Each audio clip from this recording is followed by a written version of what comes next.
Hi, my name is Ed Flossie, and I am the Director of Training at ShotSpotter. This video is the ShotSpotter Flex Alert Console Mobile View video training. To launch the application, find the desktop icon on your computer desktop that looks like this in the picture. You'll notice that all the visible corners on this icon are red. That indicates that you are about to launch the Alert Console. If the lower right-hand corner of the icon is black, that is the investigator portal, and your username and password may not work. To launch the application, just like any desktop application, you go ahead and double click on the icon and it will launch the sign-on screen. If you don't see the icon on your desktop, please contact your department IT administrator to have it reinstalled. After double-clicking on the icon, it will open up the logon screen. Enter your username here and your password here, and then click on where it says log on, and that will launch the application. If you forgot your password, there's a forgot password prompt. Clicking on this area will take you through a password recovery process. And if you're having difficulties logging on, then you can click in this area up here and it will start a live instant messaging chat with somebody at ShotSpotter headquarters. After logging in, the application will open and look like this. You'll see that there is a map on the right side of the screen, and then there are two information tabs on the left side of the screen. When it first opens, it opens to the List tab. And you can see that there's another tab hiding behind it called the Incident tab. You can look down the list, and if you are interested in any one of these events, by clicking on the individual event, it will open itself up in the Incident tab, and you can read about that particular alert. If at any time while you're working, this message appears in the upper right-hand corner of the screen, it just means that there's a new version of the application available. Simply click on the red X and the application will close. Relaunch the application, relog in, and you will now be in the new version of the application. The application requires internet access to access the service. By looking down here, you can tell if the application is connected to the internet and connected to the service. If this box is anything other than green and it says anything other than connected here, please check your internet connectivity. If you are still connected to the internet and you're still not connected to the service, please get a hold of ShotSpotter as soon as possible to find out why you are not connected to the service. The List tab has a time slider control. When you first open it up, it defaults at 12 hours. What that's telling you is that in the past 12 hours, these were the alerts that were published in your coverage area. You can change the time all the way back to 1 hour in the past or out to 48 hours in the past, but no longer than 48. It only holds information for 48 hours.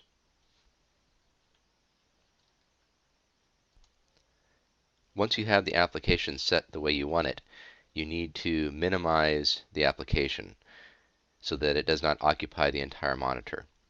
You can minimize the window or the application by clicking on the minimize button right here where the red dot is. Or if you have a touch screen, you can touch the larger minimize option right here with your finger, and either one of these commands will minimize the window or the application. Behind the scenes, it will still be running though. With the application minimized, you will still receive alert notifications. The notifications will pop up in the lower right-hand corner of your monitor and will look similar to this. It will always show the time of the alert, the area that it came from. It will give you what type of an alert this is. In this case, it's an multiple gunshot because of the letter M inside. If it was a solid red dot, that would indicate a single gunshot. And if it was a half and half, with half of it being red and half of it being white, that is a possible gunshot. It'll have the address and the beat if we have your parcel information or your beat information. You have two options in the Alert Mobile. You can dismiss the alert on your computer by clicking on dismiss. It does not dismiss it on other computers but only on yours. Or you can select view incident. When the alert notification pops up, it will be accompanied by a loud noise.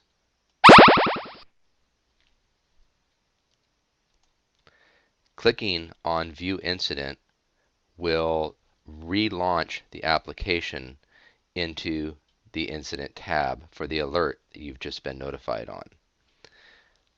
You'll notice that it repeats the information up along the top, multiple shots fired at 2360 Cooley Avenue, and it will have the Incident tab open now that relates to the alert, as well as the map on the right side of the screen that relates to the alert that you've just selected to view. A closer look at the Incident tab shows several things. It will again show you what type of an alert, and it will give you the ShotSpotter Flex ID. This number is the number that we use to reference the alert. Since we don't have access to your CAD or your event number, if you contact us about a specific alert, please reference to this number so that we'll know which alert you're talking about. Just below the Flex ID number, we'll have critical information about the event. It will always include a round count, so in this case there were 6 rounds. In this particular case, we were able to articulate movement and direction of travel. So it shows moving northeast at 31.8 miles per hour. This will not always be the case. This is just an example of one of the alerts that we were able to determine that it was a shooter that was shooting while on the move. Other information that might be in here includes possible multiple shooters, possible high capacity weapons, possible fully automatic weapons. There'll be information in here that will help you as the responder to understand the event that you're going on. Right here it just repeats the flex number again. If we have your district and beat information, it will show up here. This is the longitude and latitude of the dot that is created by the service. And again, this is a good time to remind everybody that you should be responding to the dot and not necessarily just to the address. Here is the address that is most closely correlated to this Latin long. Up here it will show the CAD number that is associated with the alert only if somebody in your 911 center has entered it in there. This area here is a good thing to remember. If you're ever having a question about an alert, by clicking in this area here, it will start a live message chat with somebody at ShotSpotter headquarters. So you could ask questions, do some follow-up investigation, or if you want to tell us about something good that happened or report a problem, this is a good way of getting a hold of us. This next command down here is a copy link function. What you can do is if you wanted to, for example, send an email to a partner to give them an alert about this particular event, you could compose an email to your partner, and then before you send that email, click into this area here and then go back to your email and then right click paste or just control V, and it will copy a link into that email. So when your partner gets that email, they can click on that link and it will open up this particular event in the ShotSpotter Siren website. This is the audio player. You can see right now that it has a little bit of information on it. It tells you that if you wanted to play the audio, that is from the sensor 458 feet away, you would click right here in the green area with the triangle.